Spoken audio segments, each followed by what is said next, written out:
காங்கிரஸ் கட்சியில் உள்ள கருணாநிதியின் நண்பர்கள் தங்கள் கூட்டணி கட்சி தலைவரின் உண்மையான மனப்பான்மை குறித்து புரிந்து கொள்ள வேண்டும் என அதிமுக பொதுச் செயலாளர் ஜெயலலிதா வேண்டுகோள் விடுத்துள்ளார்.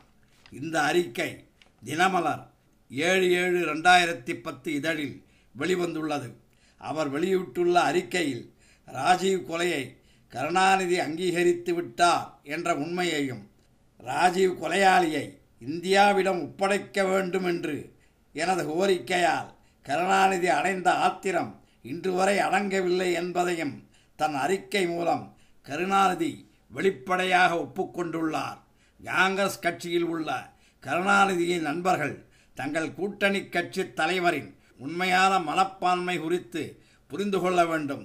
கருணாநிதியைப் போல் தடை செய்யப்பட்ட அமைப்புகளைச் சேர்ந்தவர்களுடன் நட்புறவுடன் பேசி பழகும் பழக்கமும், அவர்களிடம் மென்மையான போக்கை கடைப்பிடிக்கும் பழக்கமும் எனக்கு இயற்கையாகவே கிடையாது. போர் நடக்கும்போது பொதுமக்கள் கொல்லப்படுவது தவிர்க்க முடியாது என்று நான் தெரிவித்தது உண்மைதான்.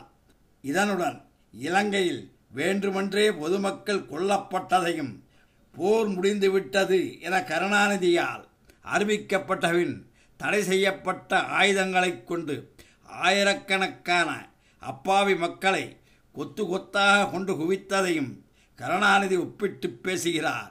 இதன் மூலம் இலங்கை அரசு அப்பாவி தமிழர்களை கொண்டு குவித்ததை நியாயப்படுத்துகிறார்.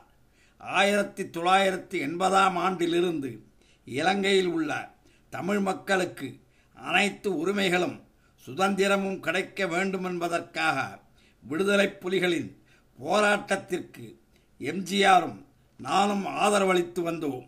ஆனால் தமிழ் மிதவாதிகளையும் போட்டி அமைப்புகளைச் சேர்ந்தவர்களையும் கடைசியாக முன்னாள் பிரதமரையும் கொலை செய்ததற்கு பிறகு விடுதலை போராட்ட அமைப்பு பயங்கரவாத அமைப்பாக மாறிவிட்டது என்பது வெளிப்படையானது.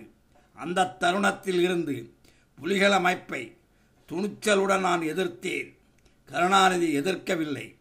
விடுதலை புலிகள் அமைப்பை எதிர்க்கும் துணிச்சல் கருணாநிதிக்கு என்றைக்குமே இருந்ததில்லை.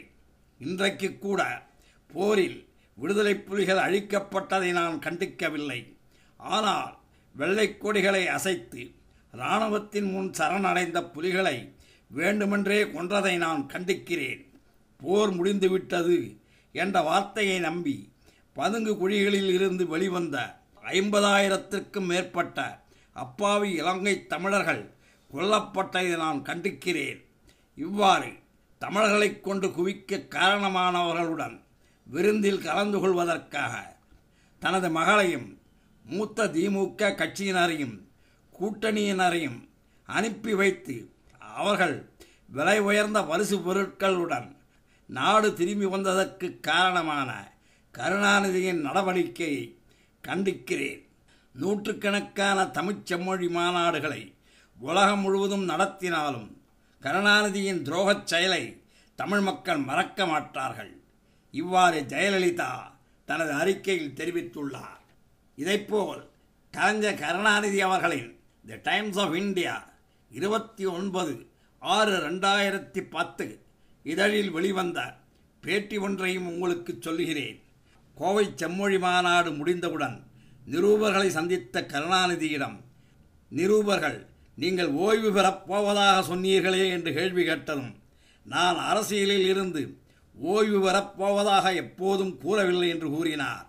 சென்ற ஆண்டு டிசம்பர் மாதம் திமுக தொண்டர்களிடமும் தலைவர்களிடமும் கோவை செம்மொழி மாநாடு முடிந்தபின் தான் அரசியலில் இருந்து ஓய்வு பெறப் போவதாக கருணாநிதி அவர்கள் கூறியுள்ளார். நிருபர்கள் அதை தெரிவித்த போது நீங்களே நான் எப்போது விலக வேண்டும் என்று ஒரு தேதியை சொல்லுங்கள் என்று தமாஷாகச் சொன்னார். நிருபர்கள் தொடர்ந்து தேர்தலை முன்கூட்டியே மே 2011ஆம் ஆண்டே நடத்த திட்டமுள்ளதா என்று கேட்டதற்கு, வெற்றிகரமாக செம்மொழி மாநாடு நடந்திருக்கும் இந்த நேரத்தில் எதற்காக தேர்தலை பற்றி இப்போது பேசுகிறீர்கள் என்றார் கலைஞர் அவர்கள்.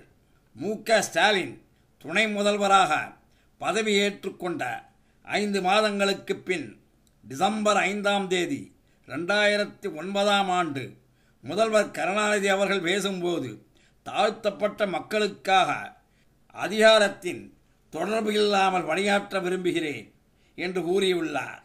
அருந்ததி இன மக்கள் தங்களுக்கு வழங்கப்பட்ட இடஒதுக்கீட்டிற்கு கலைஞருக்கு பாராட்டு தெரிவித்து நடத்தப்பட்ட விழாவில் கலைஞர் அவர்கள் இதை தெரிவித்துள்ளார். கலைஞர் பதவி விலக வேண்டாம், தமிழின மக்கள் எங்கிருந்தாலும் அவர்களை மறக்காமல் வாழ வைத்தால் போதும், விடுதலை புலிகள் என்ற பெயரில் தமிழ் இனம் அழிக்கப்படக்கூடாது என்பதுதான் நமது பணிவான வேண்டுகோள். இதை அரசியல்வாதிகள் புரிந்து கொண்டு தங்கள் கட்சி வேறுபாடுகளை மறந்து தமிழினத்தை வாழ வைக்க வேண்டும். நன்றி, வணக்கம்.